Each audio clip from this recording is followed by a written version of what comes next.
Je l'ai dit une fois, j'ai fait des photos pour sauver ma peau. Parce que c'était mal barré l'histoire, hein, en fin de compte. Voilà. À partir du moment où moi j'ai eu cet enchantement, et puis après j'ai compris que tout était bouché. Enfin, on m'a fait comprendre que l'avenir ce serait compliqué pour moi. On m'a toujours dit que j'étais naïf. Maintenant un peu moins, mais je le reste, je crois, visiblement. Mais donc, quand j'ai compris que l'enchantement, il allait se transformer en petit enfer, donc je me suis dit, je vais relever mes manches. Et donc la photographie est venue par nécessité, parce qu'il fallait absolument, je me suis dit, il faut que je me tourne vers quelque chose d'artistique, mais je ne savais pas quoi.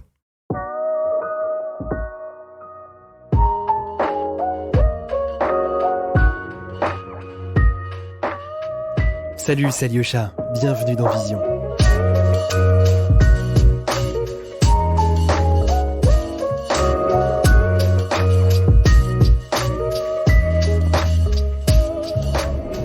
Vous avez sûrement déjà entendu parler d'Adobe Creative Cloud. Avec leurs outils créatifs, vous pouvez sublimer vos images, créer des designs originaux, des dessins et illustrations d'exception. Vous pouvez également monter et partager des vidéos, réaliser des effets spéciaux et animations captivantes. Je vous laisse suivre le lien dans la description pour faire un essai gratuit. Et nous, on est parti pour le podcast. Bonne écoute.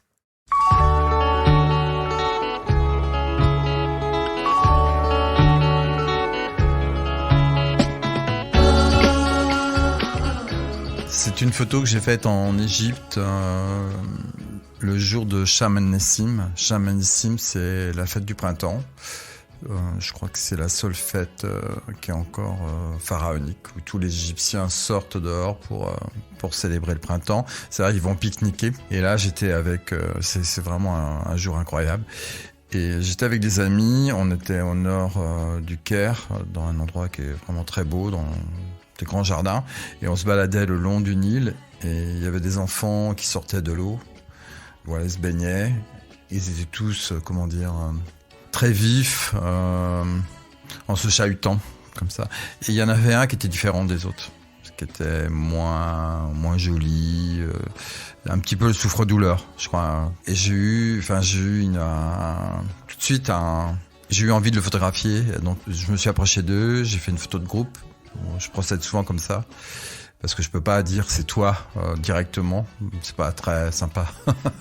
Donc j'y vais comme ça, un peu doucement, et j'ai fait une photo de groupe, et puis petit à petit j'ai demandé aux autres de s'écarter. Donc ils étaient tous sur ma droite, et lui, je crois que j'ai dû lui dire regarde le Nil, un truc comme ça, en arabe, je crois. Je suis pas sûr, hein, mais je crois.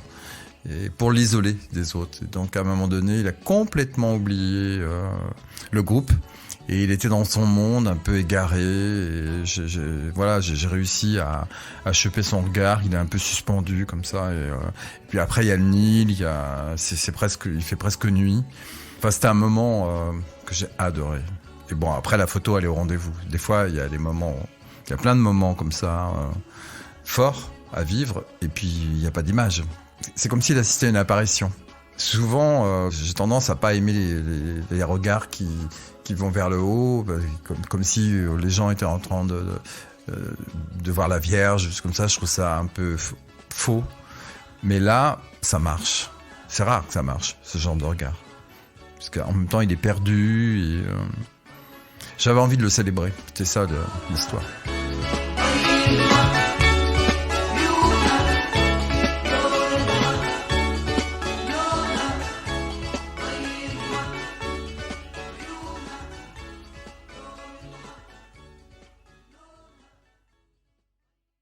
Je suis Denis Dailleux, je suis originaire d'un petit village en Anjou. Il faut savoir que mon village a fait l'objet d'une étude sociologique assez importante. Donc on a vécu une dizaine d'années avec des Américains, surtout avec un professeur qui s'est installé d'abord. Lui, il est resté 1 an, et après, les étudiants sont restés 10 ans. Donc peut-être que mon premier rapport à la photo, c'est lié aux Américains, puisque j'ai beaucoup d'archives. Ils m'ont beaucoup photographié enfant, bébé, à ma naissance. Et puis même en grandissant, j'ai quelques photos comme ça, faites par les Américains. Avec mes origines modestes, rurales, jamais j'aurais imaginé que j'aurais été photographe ou quoi que ce soit. C'était pas du tout inscrit pour moi. J'allais m'inscrire dans une lignée comme ça, j'allais un peu rester dans mon village. Enfin, c'était un village extrêmement traditionnel. Mon grand-père d'ailleurs était métayer et mon grand-père Ménard, lui, était facteur. Du coup, il y a une grande différence. Moi, je suis du bourg. Et moi, quand j'étais petit, être du bourg et de la campagne, c'était pas la même chose. Donc, j'étais très content d'être du bourg. Parce que être de la campagne, ça pouvait être une ferme isolée. Donc, j'aurais eu moins de potes. C'était ça, hein. Parce que moi, le soir, je me barrais, j'allais retrouver mes potes. Et je trouve que c'était vraiment difficile. Être de la campagne, ça voulait dire, par exemple, un truc qui m'aurait pas plu du tout, c'est rentrer, puis d'avoir un père qui te dit, allez, tu vas directement à l'étape, quoi. Ça, j'échappais à ça. Mais quand j'étais tout petit, c'était une autarcie. Après, mon père a créé un vignoble. Mais c'est lui qui l'a créé.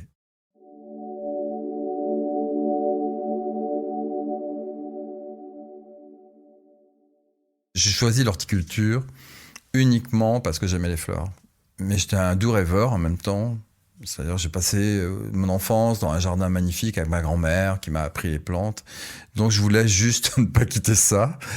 Après, j'ai vite compris que ça allait pas aller, quoi. Voilà. Bon, j'ai fait une formation de paysagiste, mais bon, c'était dur, quoi. J'ai vite compris que je serais jamais paysagiste. Mais par contre, ce qui m'a intéressé, c'est pendant ces études, il y a eu un truc formidable, c'est que mon prof de paysage était un type assez étonnant. Il m'a initié un peu à l'art, aux couleurs, voilà. Donc c'est un type qui a compté. Et un jour, il m'a convoqué en me disant, Monsieur Dailleux, qu'est-ce que je peux faire pour vous? Je rentrais pas dans les cases, voilà. J'étais pas du tout. Par exemple, je faisais beaucoup de stages et j'avais des rapports de stage épouvantables, quoi. Ne veut pas travailler, voilà, ça allait pas, quoi. Non, je me disais, il y avait un truc qui allait pas du tout. Ce qui m'attendait, c'était un boulot plutôt manuel, quoi. Donc ça, je savais que ça allait. Non, c'était pas possible. Mais par contre, l'initiation que j'avais un peu à l'art avec lui, c'était formidable. Ça, c'est ma première formation.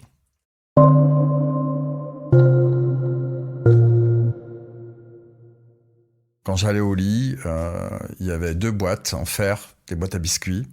Il y en avait une qui était pleine de cartes postales et l'autre pleine de petites photos. J'ai l'impression d'avoir toujours vécu avec ces boîtes. Très très souvent, régulièrement, je ne sais pas pourquoi aussi régulièrement, je prenais une de ces boîtes et je rêvais en regardant les images.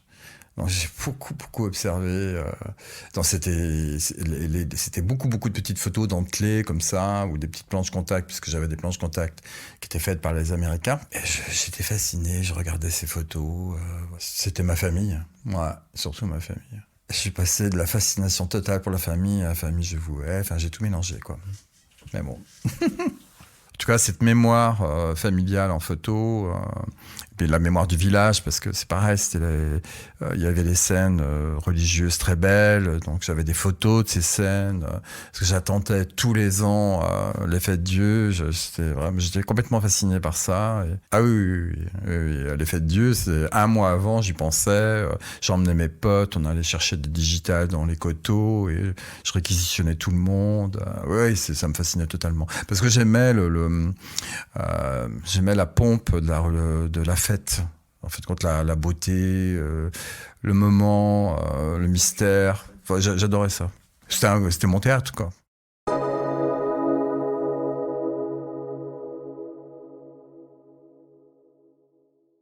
Je photographie essentiellement les gens et essentiellement les gens du peuple dans mon travail personnel. Ça se fait tout seul, en fin de compte. Parce que je viens de là. Peut-être, déjà, premièrement. C'est peut-être là où je me sens le mieux, quoi. C'est facile pour moi.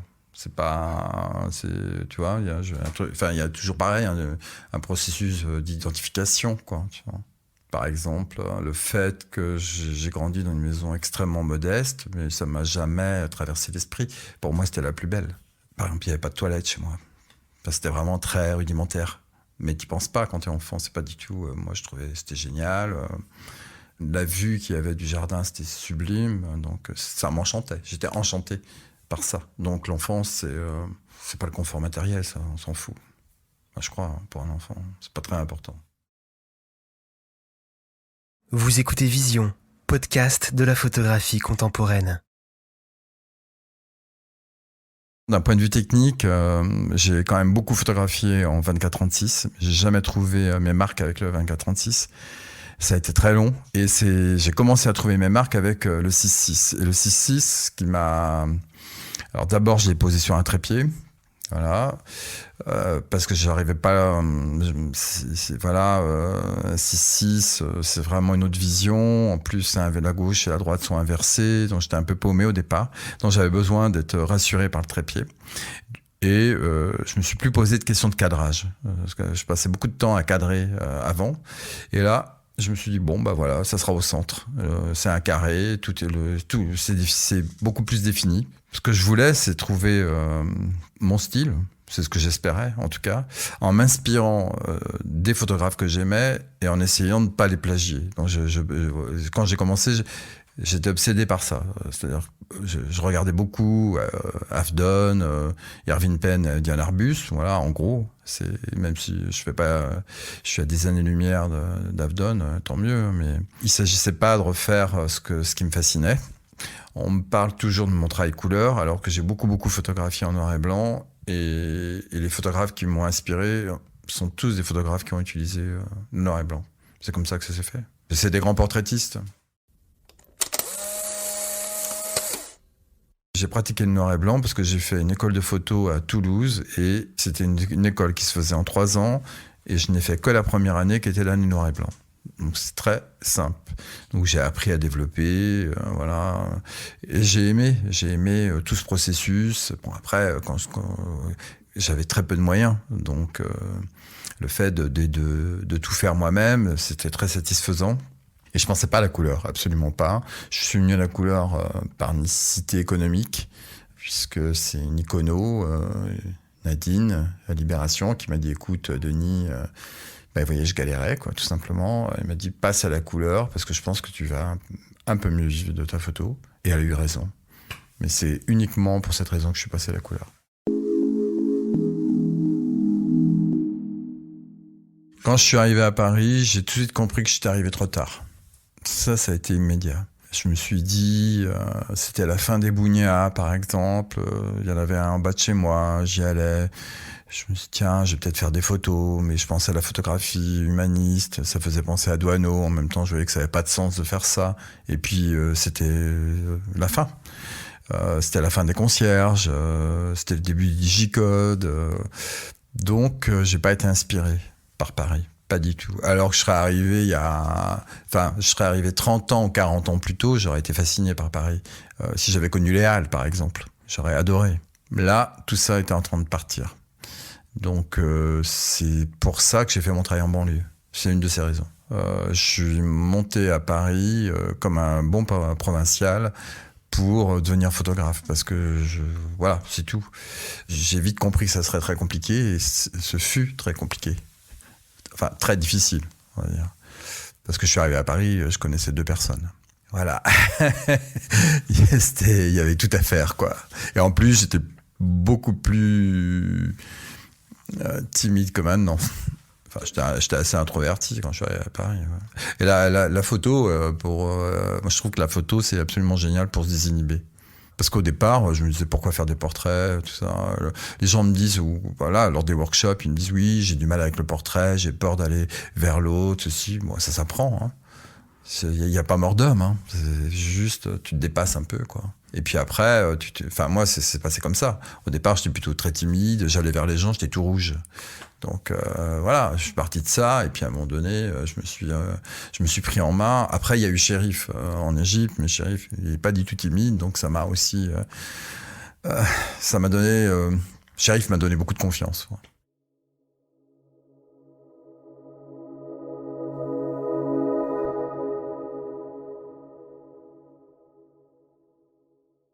Chérif, c'était mon amour égyptien et voilà, je suis allé en Égypte pour le voir. Voilà, c'est pour ça que je suis allé en Égypte et Chérif, il a toujours cru en moi. Parce que c'est quelqu'un de confiant. Après, j'ai adoré le pays, mais au-delà de mes attentes. Mais moi, j'avais pas fantasmé l'Égypte. Parce que j'ai pas eu, je me souviens très bien, tous mes copains, en 6e, ils avaient la découverte de l'Égypte. Moi, j'ai pas fait J'ai pas fait cette 6e-là, je fais une autre 6e, beaucoup moins intéressante. Donc j'ai pas eu de rêve comme ça en me disant ouais, je vais en Égypte, c'est génial. Non, mais en même temps, je suis tombé fou amoureux. Hein. Tout de suite, quoi. J'ai tout découvert. Je connaissais pas Kalsoum. Je suis tombé fou amoureux Kalsoum. Je connaissais rien à l'islam. J'ai approché l'islam. Je me suis pas trop intéressé à la culture pharaonique, ou même pas du tout. Ça m'a pas vraiment fasciné. C'était l'Égypte contemporaine qui m'a fasciné, totalement. La découverte des Coptes. Enfin, j'ai tout découvert. La découverte des portraits du Fayoum. C'est sublime. Et maintenant, je clôt cette histoire cette année en publiant un livre qui sera la somme de tout mon travail, et c'est 30 ans. Oui, enfin 30 ans, un peu moins, mais en tout cas, ça fait la première fois que j'y suis allé, c'était en 1992. Donc je sais que maintenant, c'est fini. Voilà, c'est un peu triste, mais bon, c'est comme ça.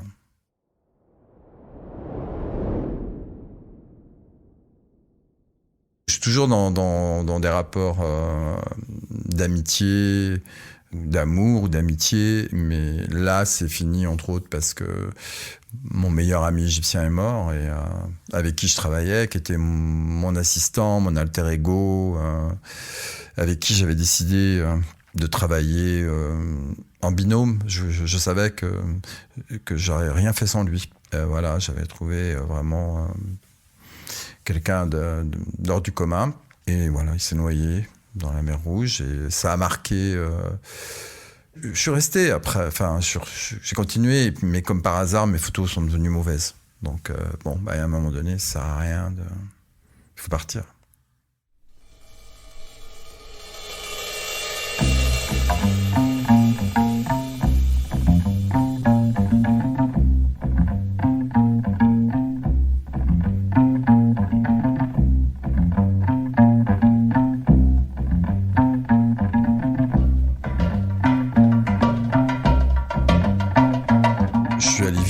Plusieurs fois, et il y a eu une grande période, j'y ai vécu, 5-6 ans, voire plus, et puis avant, dès que j'avais un peu d'argent, je quittais tout, je m'installais au Caire pendant 2 ou 3 mois, et quand j'avais plus d'économie, je rentrais en France. Mais à ces périodes-là, je partais avec mon labo, quoi. C'est-à-dire que, je sillonnais le Caire rue par rue, et je faisais mes tirages, j'allais donner les tirages aux gens. J'ai longtemps fait ça.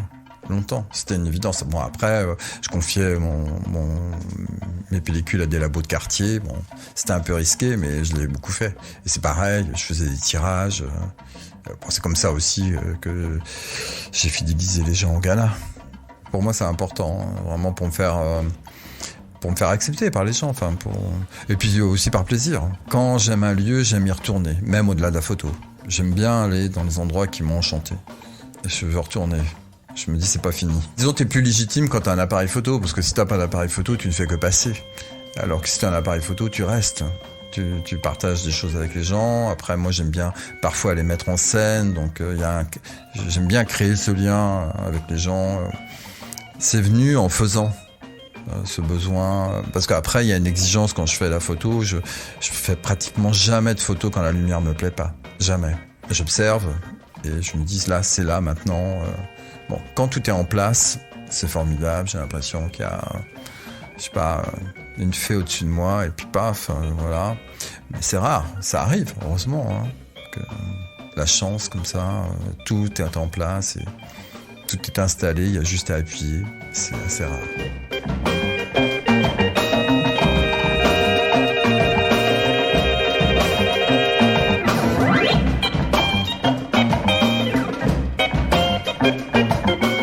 Je doute, je veux revenir pour faire mieux. Je me dis que c'est jamais assez. Alors c'est même quand je photographie, comme je photographie pas en numérique, ça m'est arrivé plusieurs fois, je fais ma photo, je rentre, je rêve de la photo que j'ai faite, et je me dis je l'ai ratée, et je retourne le lendemain chez les gens pour la refaire. Alors parfois, j'attends le moment où je développe la photo, où je vois effectivement que mes attentes ne sont pas là, que la photo n'est pas à la hauteur de ce que j'attendais. Donc je vais chez les gens et je leur dis, voilà, j'ai fait ça, mais je veux faire mieux. J'explique, donc je remets en scène parfois. Alors ça marche rarement, mais parfois ça marche. je cherche une perfection, même si je sais que ça n'existe pas, mais je veux toujours aller au bout du bout, en me disant, voilà, ça va être là, ça va être parfait. L'origine du doute, il est beaucoup plus... c'est un peu trop... Enfin, c'est presque trop personnel d'en parler. Non, je sais pourquoi je doute. Maintenant, je fais avec. Mais en même temps, je sais que quand on est dans un processus créatif, c'est plutôt sain de douter, de toute manière. Les gens qui doutent pas, c'est un peu catastrophique, quoi. Donc, je pense que c'est pas du tout souhaitable. Mais trop douter, c'est pas possible non plus. Donc, à un moment donné, voilà, il faut se décider. Et je fais pas que douter, c'est pas possible. Que douter, c'est dur. On peut être en enfer.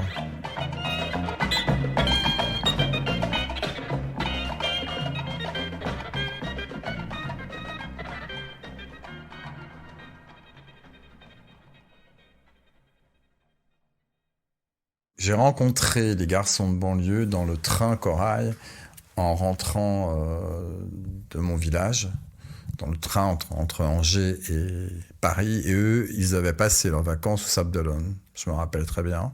Et ils chahutaient en écoutant du rap. Il faut savoir que cette scène n'aurait plus lieu dans le train. C'est impossible.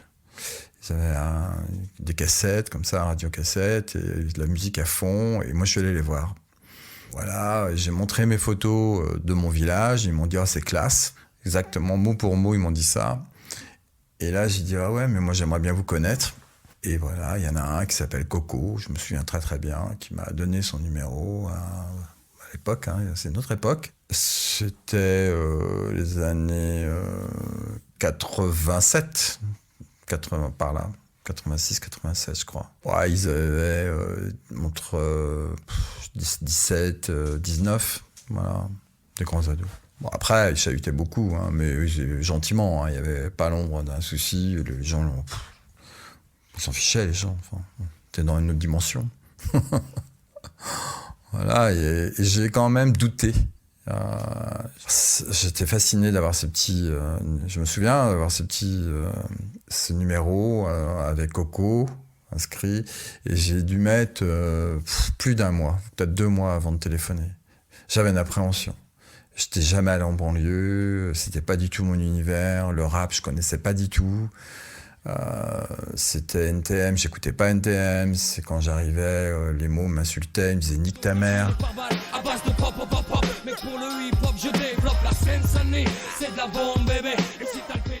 J'étais pas du tout là-dedans, quoi. J'avais pas du tout ces codes. Voilà, moi, j'étais rentré dans une vie. À l'époque, j'étais fleuri, j'avais une vie. D'ouvrier, quoi, mais en même temps je voulais être photographe, donc à un moment donné j'ai appelé. D'ailleurs, je me souviens très très bien, je me suis dit t'as pas le choix, quoi, t'as ce numéro, appelle, tu verras bien ce qui va arriver. Et quand je suis arrivé à Persan-Beaumont, c'est comme si c'était hier, ils étaient au moins une dizaine à m'attendre, 10 gars de la cité qui étaient là. Et je me suis dit, ah ouais, c'était vraiment une délégation. Et c'était marrant, ils sont venus me chercher comme ça, et j'étais complètement désemparé au départ. Donc au départ, je les ai photographiés, parce que je leur ai offert les photos, mais toutes ces photos-là, j'ai plein d'archives, elles sont pas bonnes. Elles sont pas bonnes, je les mettais en scène et ça ne marchait pas. Ils étaient dans des codes de frame, pour la plupart, et ça, je sais pas faire. Je suis pas le bon photographe pour ça. Moi, j'ai besoin je cherche tout le temps le point où les gens vont totalement tout me donner, vont s'abandonner à l'image, et si ça résiste trop, j'y n'y arrive pas. Donc, à un moment donné, c'est en photographiant leurs petits frères, leurs petites sœurs que j'ai trouvé... Oui, j'ai continué à photographier les grands pour leur faire plaisir. Mais bon, ils riaient parce qu'à la fin, ils me disaient « Mais toi, tu galères, quoi. » Je suis resté 5 ans dans la cité. Ils disaient « Mais qu'est-ce que tu fous là, quoi ?» C'était drôle. Je me souviens très très bien, mais moi, j'étais pote avec les mômes. Donc, j'étais dans mon monde avec eux. Ils m'emmenaient, ils se confiaient, plus ou moins, ils volaient des trucs, j'étais au courant de leurs histoires. Voilà, demi-mot, mais j'assistais à des scènes de vol, des fois, trucs comme... C'était drôle, quoi. Ils allumaient des bougies. Ils avaient confiance en moi. Quand je fais une image, je mets tout en place pour que les gens puissent me donner le maximum. Mais ça, je le sens. C'est aussi à force de faire, c'est ce que je disais. Alors, je dirige et parfois pas. Des fois, je dirige beaucoup, parfois pas beaucoup. Je n'ai pas de règles, mais bon, je pense que quand même, après, il y a tout un processus qui se met en route. Après, on peut s'épuiser. Quand j'ai quitté la France pour m'installer au Caire, je faisais beaucoup de photos pour la presse et j'étais rendu au bout de mon processus. Je répétais indéfiniment et je me disais, oh là, il faut que je parte. Pour me renouveler, ça a marché. Au Caire, ça m'a ouvert. Chaque photographe doit trouver ses marques avec la personne qui photographie. Je pense que c'est un truc très personnel, mais en faisant un workshop, le maître de stage peut déceler là où le photographe est le meilleur, où il donne le plus de lui-même et donner la voix. Donc des fois, c'est une tierce personne aussi qui te met sur la voie pour te faire avancer. Et après, tu trouves... mais au début, ça, c'est long. Ce processus, c'est très, très long. Tu te dis, en quoi cette photo m'appartient ? C'est un peu un casse-tête au départ. Moi, ça a été vraiment douloureux. Mais bon, après... Quand je développais mon travail, j'avoue, hein, j'ai passé des heures en étant fasciné par le révélateur, voir l'image arriver. Et là, c'est vraiment... C'est le mot magnifique, la révélation, c'est sublime, quoi. Ah, puis ça procède du sensuaire, tout ce qu'on veut, quoi. Là aussi, c'est très... Ah oui, ça, j'ai adoré ça. Après, j'ai fini par ne plus aimer parce que j'avais trop peu d'espace. Vous écoutez Vision. Suivez-nous sur Instagram pour plus de news et de photos. Alors, j'ai plusieurs moments, plusieurs temps dans ma photographie. Il y a parfois où je ne mets rien en scène, où je suis plutôt dans une photographie de reportage. Et à l'opposé, parfois, je mets tout en scène. Donc, je suis vraiment tout le temps basculé. Je bascule d'un moment à l'autre. Si j'observe une scène, bien sûr que une scène, ça ne peut pas être mis en scène. C'est impossible. Ou alors, faut être réalisateur. Peut-être j'ai un fantasme. Maintenant, je vais plus beaucoup au cinéma, mais quand j'ai découvert le cinéma, j'allais tout le temps au cinéma. Et ce qui m'a complètement enchanté, c'est le cinéma italien. J'étais fasciné par Fellini, Pasolini, Monicelli, Ettore Scola, tous les Italiens. Parce que justement, il y avait un excès, enfin Visconti aussi. Hein. Visconti, là, c'est autre chose. Mais alors ça, ça m'a beaucoup nourri. Cet excès dans ce cinéma réaliste italien, j'ai adoré ça, adoré. En Égypte, j'ai toujours eu l'impression que j'assistais à un tournage de Fellini ou de Pasolini. Des fois, je dis « Ah oui, c'est Fellini ». Des fois, je dis « Ah, c'est Pasolini ». Par exemple, un jour, j'ai assisté à une transe. Il y avait que des hommes dans la Cité des Morts. Et je me disais « Mais c'est les mille et une nuits ». J'ai pas fait de photo ce jour-là. J'ai pas fait de photo, c'était pas la peine, c'était trop beau. Bon, je me suis dit, c'est pas possible. C'est un moment incroyable. Je me souviens de tout. Et je me disais, mais c'est Pasolini est là. Enfin, je suis en train de vivre les mille et une nuits. Et c'était beau, quoi. Alors après, en voyant ce genre de scène, après, je retournais pour faire des photos. Mais le moment, c'était pas nécessaire.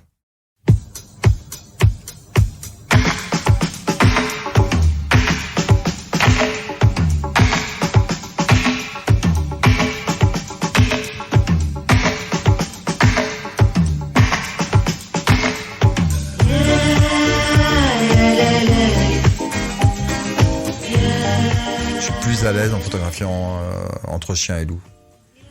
C'est vraiment le moment où je suis le plus à l'aise. Parce qu'on a envie de retenir le jour. Hein. Oui, j'ai vécu des moments très forts en photo où j'étais triste quand la nuit arrivait, quoi. Ça m'est arrivé plusieurs fois. Ça y est, ça me revient, mais c'est vrai, je revois les scènes où tout d'un coup... ça y est, je suis complètement dans une excitation incroyable. Du coup, je sors mon trépied, je fais jusqu'à la seconde, et puis après, je fais encore plus. Et puis, à un moment donné, je peux plus, quoi. Au-delà de la seconde, c'est plus possible. Là, il fait nuit. Ça m'est beaucoup, beaucoup arrivé. Beaucoup.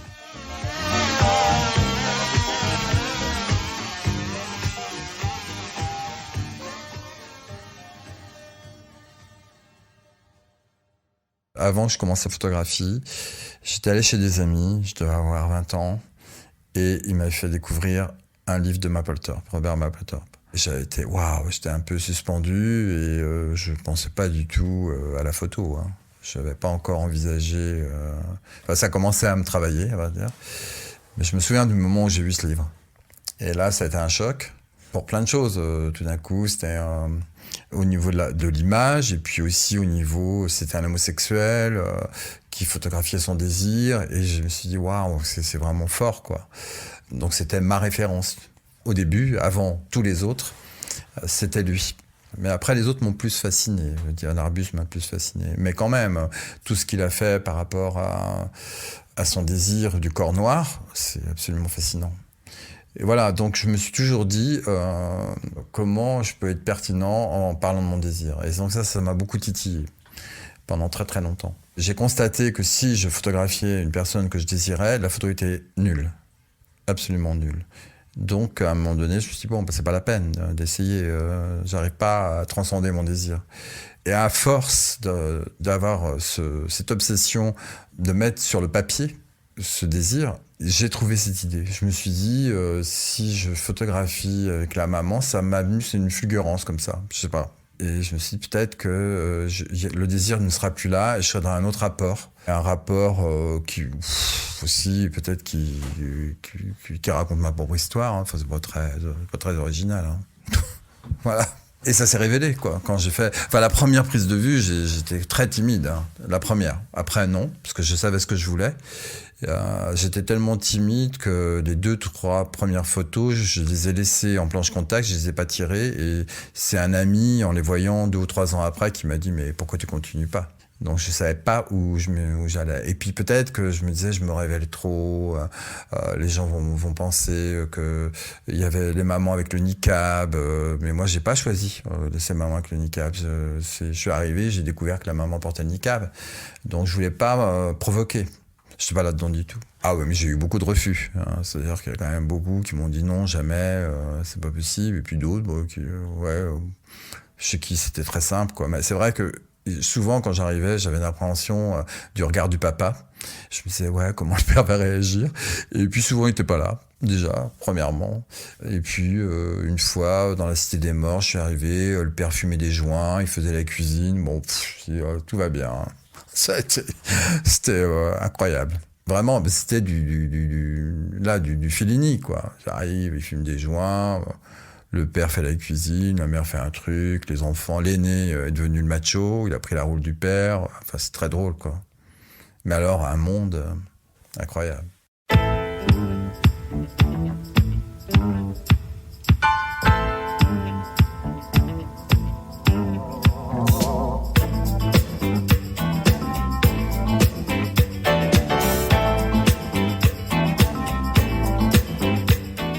Oui, il y a une image que j'aime. Enfin, je vais parler par exemple justement celle que j'ai faite dans la Cité des Morts. Déjà, le garçon me dit voilà, j'habite dans tel endroit. C'était faux.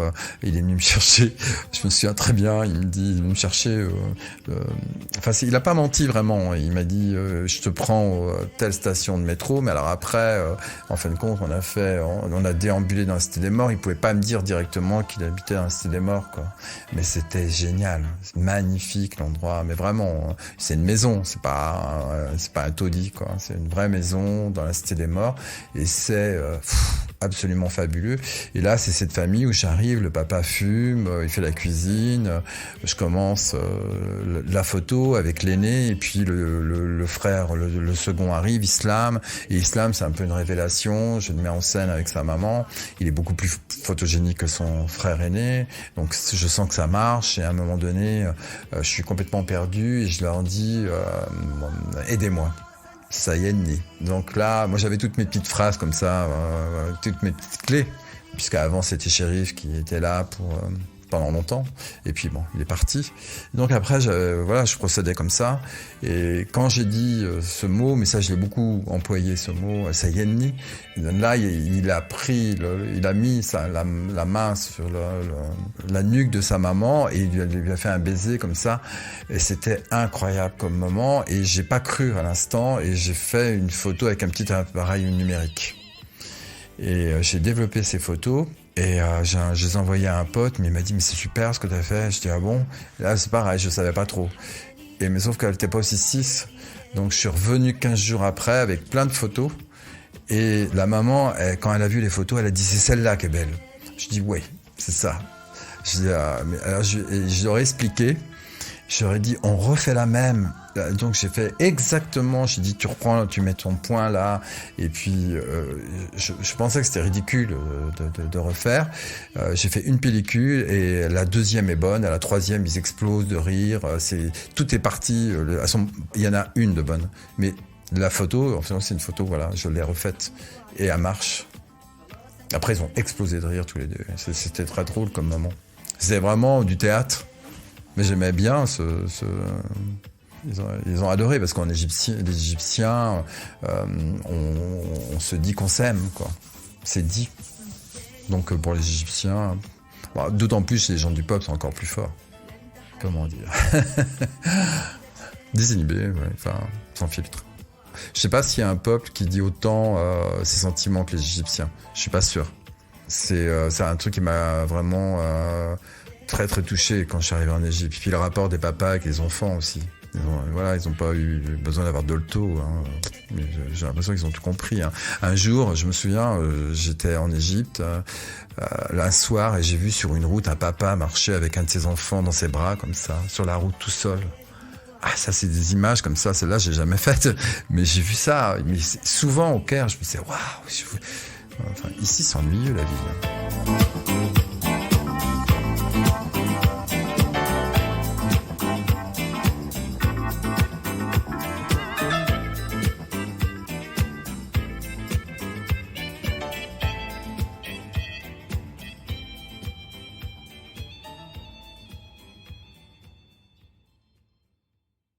Quels sont les conseils que je donnerais à un jeune photographe? Quand on est complètement perdu, c'est pas une nécessité de faire une série, mais quand on est paumé, c'est vachement bien. Enfin, c'est rassurant de se dire que avoir un fil conducteur, ça permet d'avancer. On n'est pas obligé, mais on sait qu'on construit. Alors qu'autrement, c'est plus sur justement le hasard. Et moi, je suis entre les deux parce qu'il y a des photographes qui ne font que des séries et après ils passent à une nouvelle série. Ça me fascine toujours un peu, d'ailleurs, parce qu'ils arrivent à se renouveler.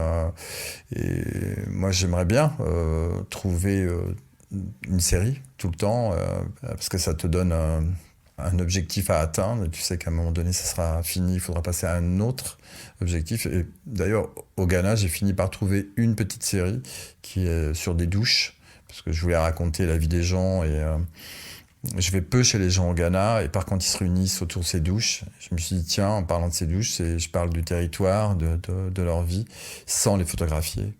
Donc, mais ça, j'ai mis du temps avant de trouver. Donc ça, c'est en cours, cette série sur les douches. Ouais, le Ghana, par contre, c'est pas fini. Oui, c'est les gens que j'aime, que j'ai envie de revoir, et puis la mer. Les plages du Ghana, c'est juste sublime.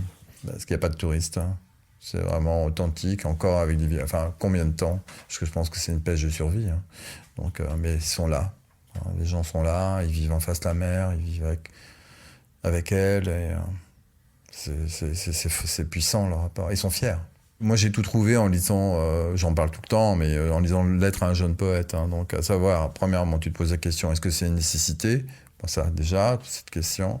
Et deuxièmement, il dit, bon, quand t'as pas d'idée, tu peux toujours puiser dans ton enfance. Donc, ouais, c'est ce que j'ai fait. Donc, j'ai suivi vraiment à la lettre les conseils que j'ai lus dans ce livre.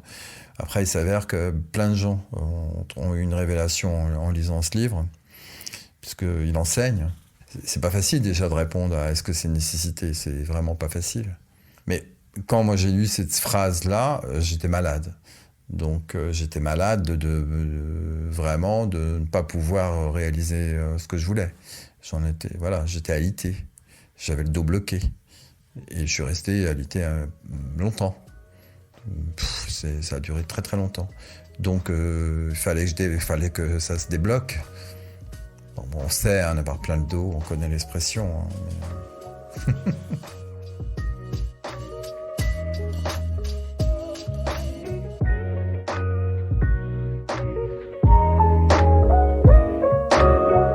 Merci d'avoir écouté Vision. Si le podcast vous a plu, abonnez-vous et partagez-le autour de vous. Laissez-nous une note et votre avis. Ça nous aide beaucoup. À bientôt.